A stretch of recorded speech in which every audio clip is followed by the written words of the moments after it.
maayarka magaalada Gabiley iyo xildhibaano ka tirsan golaha deegaanka degmada Gabiley iyo waliba mulkiile Mir Cabdiraxmaan Maxamed ayaa maanta magaalada Gabiley waxay xadhiga ka jareen garoon caalami oo markii horeysay ay yeelatay magaalada Gabiley iyo guud ahaanba gobolka Gabiley garoonkan waa garoonada caalamka isla markaana la dhigay rooga akhtarka ayay noqonaysaa taariikhda abid markii ugu horeysay ee garoon noocan oo kala laga hirgeliyo gobolka Gabiley gaar ahaan caasimadda gobolka ee magaalada Gabiley waxaana garoonka furdaamiyo oo isku day inuu hirgeliyo Mir Cabdiraxmaan Maxamed oo kamid ah dhalinta jecel inay dalkooda maal gashadaan sidoo kale mulkiile Mire garoonkan uma furan inuu ku ganacsado isla markaana uu lacag ka helo balse waxa uu furtay inuu magaaladiisa ay la jaan qaadi karto gobolada dalka iyo dunida inteeda kale waxaana ugu horreyn warbaahinta u warmay ujeedka loo furay garoonkan caalamiga Mir Cabdiraxmaan Maxamed oo ku nuuxnuuxsaday in loo baahan yahay in la dhiirigeliyo dhalinta si looga baajiyo tahriibta iyo mukhaadaraadka la halmaala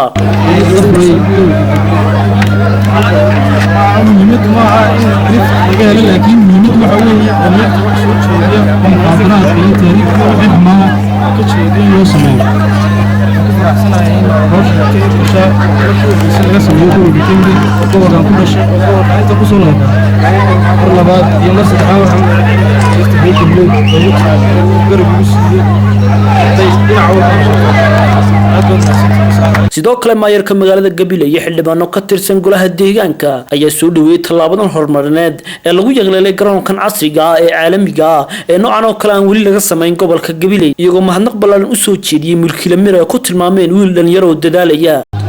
horta waxaan idin sheegi lahaa Mire oo runtii aqoonyahan daayar oo aad iyo aad u daayar oo maanta Gabiley ku soo kordhiyay garoon casri ah garoonkii ugu horeeyay ee noocan oo kala ah ku soo kordhiyay waxaan leeyahay aad iyo aad u mahadsan tahay in badan baan runtii Mire aqaanay waan aad u daayar oo in badan jaarahayn oo guriga ka sii jeeday badan wada gali jiray waan in dadaali jiray ilaa markuu yaraa carruurta ahaa oo dadka ka tilmaanaa marka waxaan leenahay sumal baraar kuma jiro Mire aad baad u mahadsan tahay waxaad soo kordhisana waad ku mahadsan tahay halka maanta dhalinyarteenu inagu dhacday in laga fikiro balwadaha iyo tahriib isagu wuxuu ka fikiray inuu garoon u sameeyo dhalinyarta reer Gabiley si ay ugu ciyaaraan taasoo laga badbaadayo qabyaaladda waxay faa'iideynaysaa isdhexgalka bulshada waxay tirtiraysaa qabyaaladda iyo ku dhaqankeeda wax fara badan baa maanta halka aynu taaganahay aynu ka faa'iideynaa waa bulshadu isdhex gasho in sidaa maanta maaragtay Mire u sameeyay garoonkan waayo da'diisa mulkiilaha da'diisa iyo waxaanu ka fikiray ismalaha waa wax weyn oo loogu mahad celiyo way waxaan leenahay waad ku mahadsan tahay dadka kale ee dhalinyarta cuslaatay tahay hadday intayada halkan joogta tahay annaga kulley amiin baa noo qaafilsan oo isaga noo ciyaari doona aad iyo aad baan ugu faraxsannahay maanta inaynu ka soo qayb galno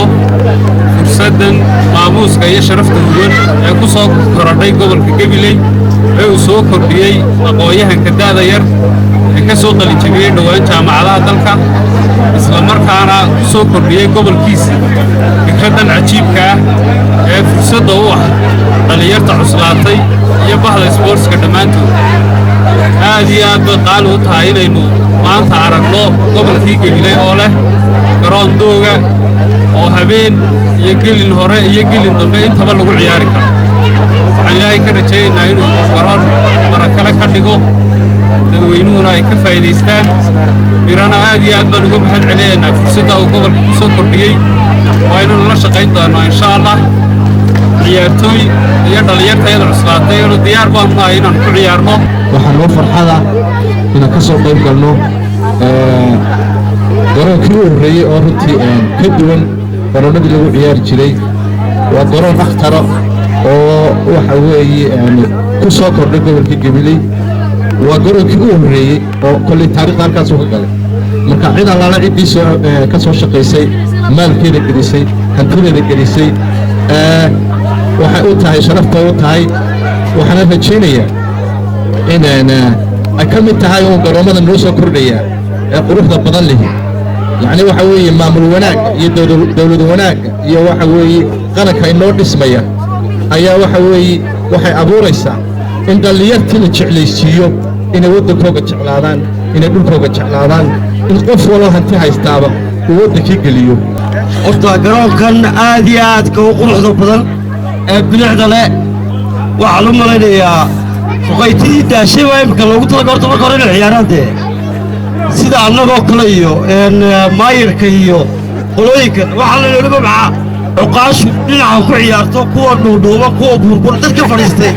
ha ciyaaraan waayo waxay samaynayaan jimicsi dee aad u ballaaran oo ersees baa horta u samaynaya garoonkani waa garoonkii ugu horreeyey ee sida casrigaa loo sameeyey ee imika la furay waa faros waki mulkiilahana aad iyo aad ayaan ugu hambalyaynaynaa dhalinyarada cuslaatayna waxaan leenahay war qolooyinkii meelaha taagtaagnaa jirow garoonka waa kana garoonka kaalaya waxaan aad u soo dhaweyn lahaa mirana aad baan ugu mahadcelinayaa garoonka intii ka soo qayb galnay aad buu mahadsantahay inaynu garoon noocan oo kale ah runtii haddii aynu hore aynu markaa miidiyaha ama tiifiyada aynu ka daawan jirnay garoontooga maanta waxaynu arkanaa Gabiley oo garoontooga markaa lagu ciyaarayo runtii waa nimco ilaahay na siiyey maana filaynaa in maanta oo kale ama Gabiley oo kale ay dhici kartaba in doog baad sheegaysaaye garoon habaysan oo xitaa khadkiisu muuqdo in lagu ciyaari karo sanadadan iyo sanadoodu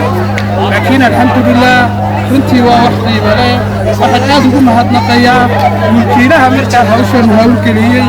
runtii wax badan ma hawl yara sidaan warbixinta markaa ku helay oo wax yar maaha oo fudud inaad garoon kan oo kalaa samayso oo aad markaa kubadda lagu ciyaaro intaa ka bacdi haddii aan wax ka idhaahdo garoonka kan isaga ah waa arrin aad iyo aad u muhiim ah oo u soo korodhay gobolka waxaanan anigu odhan karaa wuxuu muhiimad gaar ah u leeyahay dhallinyarta cuslaatay een anigu ka mid ahay fiisikali ma cuslaan laakiinse kubad ahaan baa cuslaaday oo kuma soo dhowaan waxaanay noo tahay muhiimad gaara waayo dhallinyarta kale fudud iyo kaboor kaleba oo ku ciyaari laakiinse kale wuxuu muhiim u yahay dhammaan dhallinyartii cuslaatay cidda ku fikirtayna aad iyo aad bay u mahadsan tahay waxaanan odhan karaa cidda arrinta tan abaabushay cidda ka qayb qaadatay cidda ku dhalisay dhammaantood way mahadsan yihiin waqtigaaba helayteen gaaban aad iyo aad haddana ugu nahay ganacsatadii aad iyo aad baan u soo dhaweynaynaa cid kasta oo ganacsi ku soo wareegsa gobolka waan soo dhaweynaa gacmo furmaan kuleena mile sultaan cabdiraxmaan ku soo dhawow aad iyo aad ku soo dhawaan kuleena salaam dhalinyarta waxaan u sheegayaa hadda ka horna waan sheegaynayaa dhalinyaro dhaqanka yaan laga tegin surwaalkina lugaha dhuubteen iska daaye waa dharka dumarka weeye waa dharka dumarka iska daaye tiifigaad ka aragteen waa dharka dumarka badhaan weeye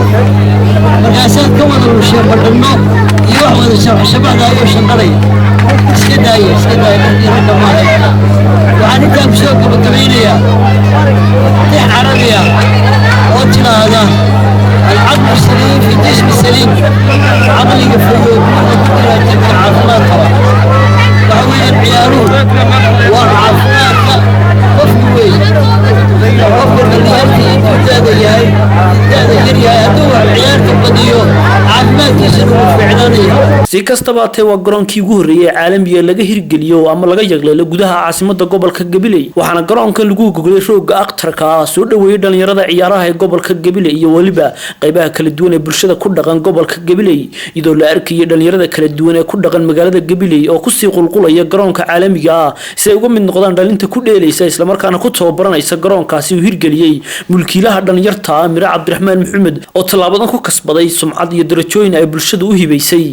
وجعفر عول هرري شبكة ورقة قبل نيوز نتورك مقالة قبلي